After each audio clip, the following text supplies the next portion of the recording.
Gaza city দখলে উপত্যকার সবচেয়ে জনবহুল এলাকাটিতে পূর্ণমাত্রায় সামরিক অভিযান চালাচ্ছে ইসরায়েলি সামরিক বাহিনী।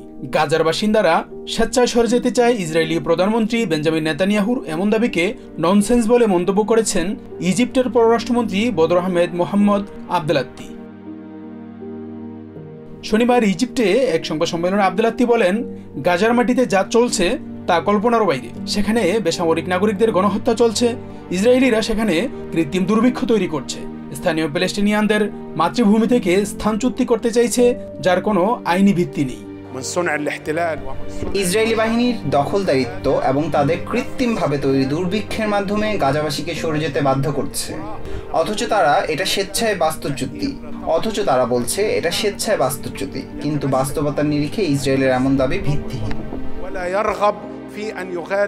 শুক্রবার ইসরায়েলের প্রধানমন্ত্রী বেঞ্জামিন নেতানিয়াহুর দপ্তর থেকে এক বিবৃতিতে বলা হয়, গাজার বাসিন্দারা রাফা ক্রসিং দিয়ে সরে যেতে চাইলে সেই সুযোগ দেওয়া হবে, কিন্তু ইজিপ্ট তাদের অবরুদ্ধ করবে। নেতানিয়াহুর কার্যালয়ের এমন বিবৃতির পরিপ্রেক্ষিতে এই প্রতিক্রিয়া জানান ইজিপ্টের পররাষ্ট্রমন্ত্রী। এর আগে শুক্রবার তিনি সাইপ্রাসে সাংবাদিকদের বলেন, গাজাবাসীকে বাস্তুচ্যুতি সহ্য করা হবে না। এদিকে গাজা আগ্রাসনকে ন্যায্যতা দিতে রাষ্ট্রীয় নিরাপত্তাকে অজুহাত দেখালেও ইসরায়েলের দাবিকে নাকচ করেছেন জাতিসংঘের মহাসচিব অ্যান্টোনিও গুটেরেস। তিনি বলেছেন, দ্বিরাষ্ট্র সমাধানই প্যালেস্টিনিয়ান ও ইসরায়েলি জনগণের জন্য শান্তির একমাত্র পথ।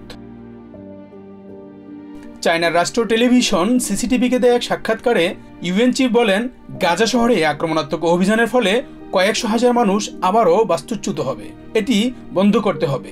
এর জন্য তাৎক্ষণিক যুদ্ধবিরতি ও জিম্মি মুক্তি প্রয়োজন। এছাড়া ইসরায়েলি বসতি সম্প্রসারণের নতুন পরিকল্পনায় ওয়েস্ট ব্যাংকে বিভক্তি তৈরির আশঙ্কা জানিয়ে গুটেরেস বলেন, এটি হবে শান্তির পথে আরেকটি বড় ধাক্কা।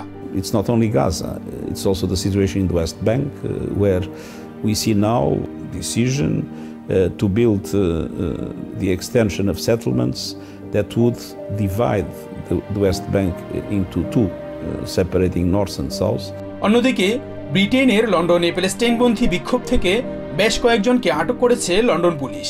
বিক্ষোভে অংশগ্রহণকারী প্যালেস্টাইন অ্যাকশন গ্রুপের সমর্থকরা প্যালেস্টাইনপন্থী বিক্ষোভের উপর আরোপিত নিষেধাজ্ঞা প্রত্যাহারের দাবি জানিয়েছে।